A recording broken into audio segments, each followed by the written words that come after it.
So I got the mower out here. I need to read the manual because I don't know how to run it properly. I was trying to mow with it. I had the deck set all the way down, so it was basically the blade was sitting on the ground almost, and it was trying to mow that way, and it didn't want to run. The belt is also extremely loose, which I don't think it's supposed to be this loose. Look at that, you can see it's very loose. I did some cutting with it. The blade seems to be pretty dull, but you can see here, well, you can't really see much, but you can see some boo-boos. Right here is where I tried to set the mower deck down. See that nice circle there? And it doesn't seem to be making a sharp cut, so I'm pretty sure that the blade isn't sharp, so I keep it. I need to get a blade or two. And then here's a little bit better cutting. Still, it's scalping a little bit and a little bit short. And then I really got crazy over here.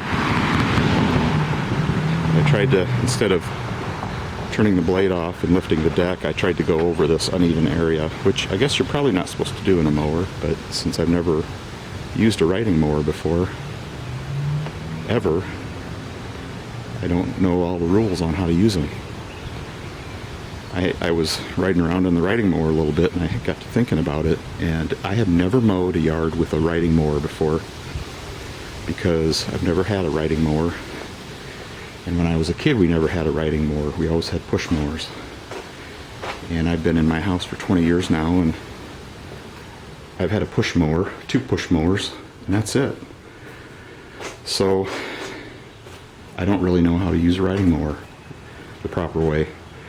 I did download the manual, and I'm going to look at that and try to get a better idea of what's going on with it. I need to get the blade off of there. What I might do is buy a new blade and then get it sharpened, and then while I have the mower up in the air, I'll just put the new blade on and take the old blade off, and then take that one in to get sharpened. A couple things I still need to do. I have not done the kill switch yet. I have not wired up the kill switch, and I need to get a battery for it. I need to add a ground wire, and I need to finish connecting this wire, not the one that's got the lead on it there, but the one on the bottom. That needs to have a lug added to it, and then that needs to go over to the battery, and that will go through a fuse and to the battery. Actually, that may go in here somewhere, and maybe that's how it gets to the battery. I'll have to do a little bit of buzzing in here and see if I can figure that out. Because if the wire's already there, that would be great, and then because all I would have to do is maybe extend one of those wires that's sitting there and run those up over here to here. I think that may be all I have to do. So it's going to be one of these wires right here. I'm not sure which one. So the mower runs okay. It sputters a little bit. I'm not sure the carb is 100% set up the way it should be set up. It may need a little bit of tuning, which I'm not really an expert on tuning mowers, so might have to dink with that a little bit. And then I have the issue with that belt. I need to put a belt on there, put a cover, some kind of a cover over the pulley, because it's not very safe the way it is. So there's still a handful of things that should be done on here that I haven't gotten done yet. I rode around in the backyard like a little kid for about 15 minutes, just making circles, playing with the gears and putting it in reverse and all that good stuff. I guess one of the other things that this needs is it doesn't have a clutch cable. I'm not sure how it works on here. It might be connected to the blade pedal. That's the only thing I can think of. But it's not hooked up. The cable is broken. I don't know if I showed you that or not, but here's the piece of it. This was connected to the clutch, so I guess I don't have the piece, but from what we were looking at last time, this piece goes underneath there, and where these bolts were right here, there's another plate that holds on right there, and then this connected inside there. So anyway, like I was saying, this connected into that bracket that hung off of there, and you can see the cables. It has no end on it.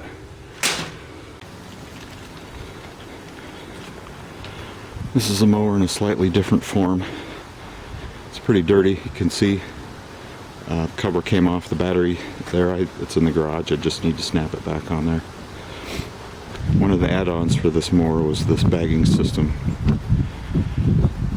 Part of the reason that I got this mower to fix up is because it came with a bagging system, and the bagging systems, if you've ever priced one, they're expensive new. They're probably $300, depending on what you get. If it's John Deere, it's even more.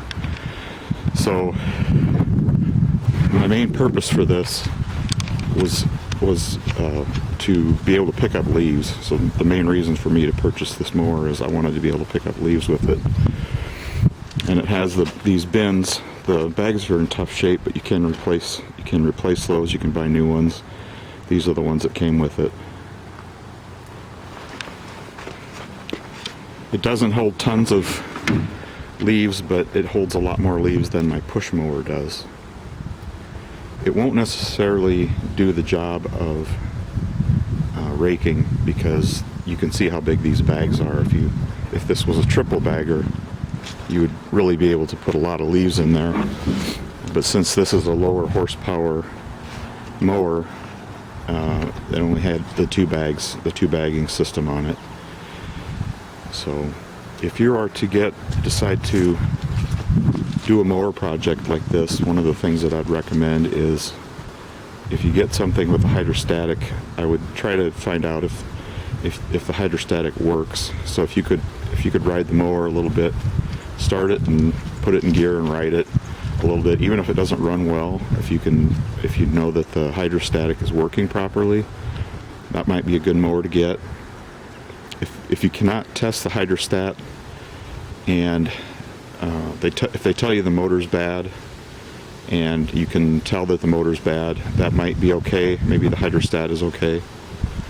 But you really need to be careful, because if the hydrostat is bad on a mower, it might be really tough to get a replacement hydrostat, and it would be quite expensive if you did. If you bought a new one, it'd be very expensive to buy. You could try to piece together a couple of mowers, maybe do buy one with a bad motor on it, and then try to find one with a bad hydrostat, and then put them together. It'd probably be more likely that you would find one with a bad hydrostat on it. It just depends on the make and model of mower. If you can get a bagging system with it, that can make a big difference. Some people want the bagging, some people don't really care about it. If you have just a big property and all you're doing is mowing, it may not be that big of an interest. It might be just, they just mow it and all the grass gets mulched and goes back on the ground, and maybe that's good enough for them. A couple things on this mower I probably would like to do still, I just didn't get around to it yet, is the front tires are in rough shape. This one's pretty bad on this corner. This one over here is not quite so bad, but it's looking a little bit tougher. Another thing that I wanted to do is get a cover on here, and there's supposed to be a cover to cover this pulley. It's a piece of plastic, and they usually don't make it. They get cracked and they break and stuff. So with the sun damage and all that, the plastic just doesn't last. Another thing that I would like to do to this yet is there's a brake that goes underneath here. You see that rod right there? There's a brake underneath there that keeps the blade from spinning around when you put the brake on. So when the brake is or when you have the blade disengaged, there's a pad underneath there that holds onto the spindle and keeps it from spinning.